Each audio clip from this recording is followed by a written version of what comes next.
Néhémie 9. Le 24e jour du même mois, les enfants d'Israël s'assemblèrent, revêtus de sacs et couverts de poussière, pour la célébration d'un jeûne.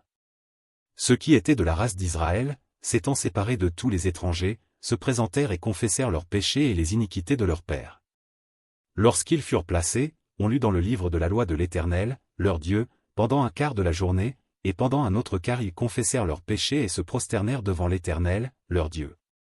Josué, Bani, Kadmiel, Skébania, Buni, Chérébia, Bani et Kénani montèrent sur l'estrade des Lévites et crièrent à haute voix vers l'Éternel, leur Dieu. Et les Lévites Josué, Kadmiel, Bani, Aschabnia, Chérébia, Odija, Skébania et Petachja, dirent, levez-vous, bénissez l'Éternel, votre Dieu, d'éternité en éternité. Que l'on bénisse ton nom glorieux, qui est au-dessus de toute bénédiction et de toute louange. C'est toi, Éternel, toi seul, qui as fait les cieux des cieux et toute leur armée, la terre et tout ce qui est sur elle, les mers et tout ce qu'elles renferment. Tu donnes la vie à toutes ces choses, et l'armée des cieux se prosterne devant toi. C'est toi, Éternel Dieu, qui as choisi Abraham, qui l'a fait sortir d'Ur en Chaldée, et qui lui a donné le nom d'Abraham. Tu trouvas son cœur fidèle devant toi, tu fis alliance avec lui, et tu promis de donner à sa postérité le pays des Cananéens, des Héthiens, des Amoréens, des Phéréziens, des Jébusiens et des Girgasiens. Et tu as tenu ta parole, car tu es juste. Tu vis l'affliction de nos pères en Égypte, et tu entendis leurs cris vers la mer Rouge. Tu opéras des miracles et des prodiges contre Pharaon, contre tous ses serviteurs et contre tout le peuple de son pays, parce que tu savais avec quelle méchanceté ils avaient traité nos pères, et tu fis paraître ta gloire comme elle paraît aujourd'hui. Tu fendis la mer devant eux, et ils passèrent à sec au milieu de la mer, mais tu précipitas dans l'abîme, comme une pierre au fond des eaux, ceux qui marchaient à leur poursuite. Tu les guidas le jour par une colonne de nuée, et la nuit par une colonne de feu qui les éclairait dans le chemin qu'ils avaient à suivre.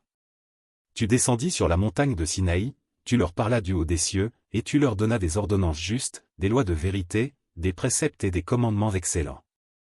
Tu leur fis connaître ton saint sabbat, et tu leur prescrivis par Moïse, ton serviteur, des commandements, des préceptes et une loi.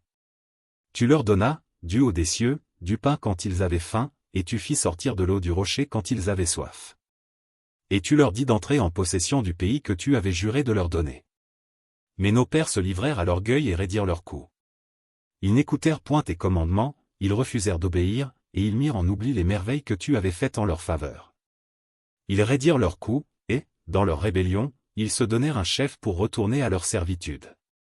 Mais toi, tu es un Dieu prêt à pardonner, compatissant et miséricordieux, lent à la colère et riche en bonté, et tu ne les abandonnas pas, même quand ils se firent un veau en fonte et dirent, voici ton Dieu qui t'a fait sortir d'Égypte, et qu'ils se livrèrent envers toi à de grands outrages.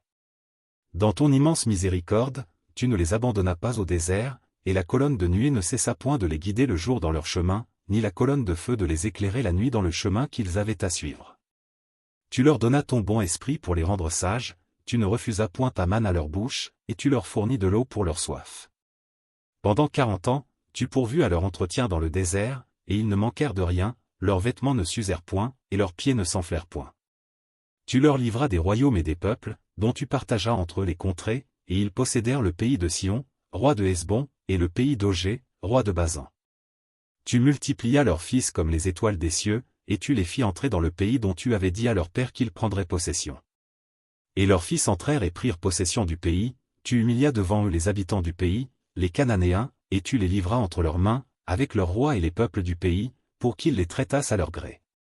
Ils devinrent maîtres de villes fortifiées et de terres fertiles, ils possédèrent des maisons remplies de toutes sortes de biens, des citernes creusées, des vignes, des oliviers, et des arbres fruitiers en abondance, ils mangèrent, ils se rassasièrent, ils s'engraissèrent, et ils vécurent dans les délices par ta grande bonté.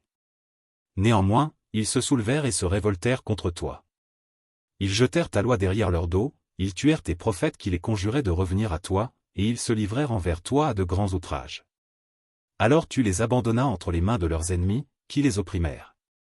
Mais, au temps de leur détresse, ils crièrent à toi, et toi, tu les entendis du haut des cieux, et, dans ta grande miséricorde, tu leur donnas des libérateurs qui les sauvèrent de la main de leurs ennemis. Quand ils eurent du repos, ils recommencèrent à faire le mal devant toi. Alors tu les abandonnas entre les mains de leurs ennemis, qui les dominèrent. Mais, de nouveau, ils crièrent à toi, et toi, tu les entendis du haut des cieux, et, dans ta grande miséricorde, tu les délivras maintes fois. Tu les conjuras de revenir à ta loi, et ils persévérèrent dans l'orgueil, ils n'écoutèrent point tes commandements, ils péchèrent contre tes ordonnances, qui font vivre celui qui les met en pratique, ils eurent une épaule rebelle, ils raidirent leur cou, et ils n'obéirent point. Tu les supportas de nombreuses années, tu leur donnas des avertissements par ton esprit, par tes prophètes, et ils ne prêtèrent point l'oreille. Alors tu les livras entre les mains des peuples étrangers.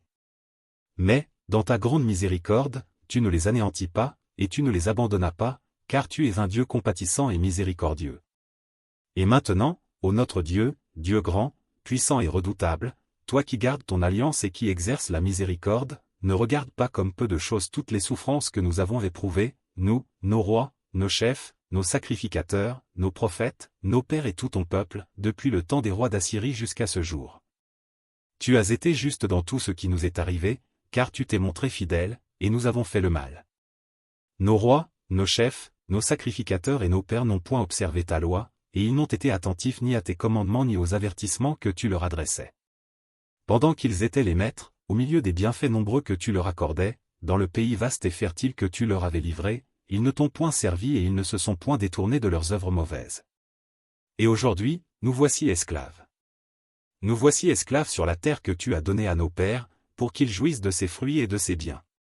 Elle multiplie ses produits pour les rois auxquels tu nous as assujettis, à cause de nos péchés, ils dominent à leur gré sur nos corps et sur notre bétail, et nous sommes dans une grande angoisse. Pour tout cela, nous contractâmes une alliance, que nous mîmes par écrit, et nos chefs, nos lévites et nos sacrificateurs y apposèrent leur sceau.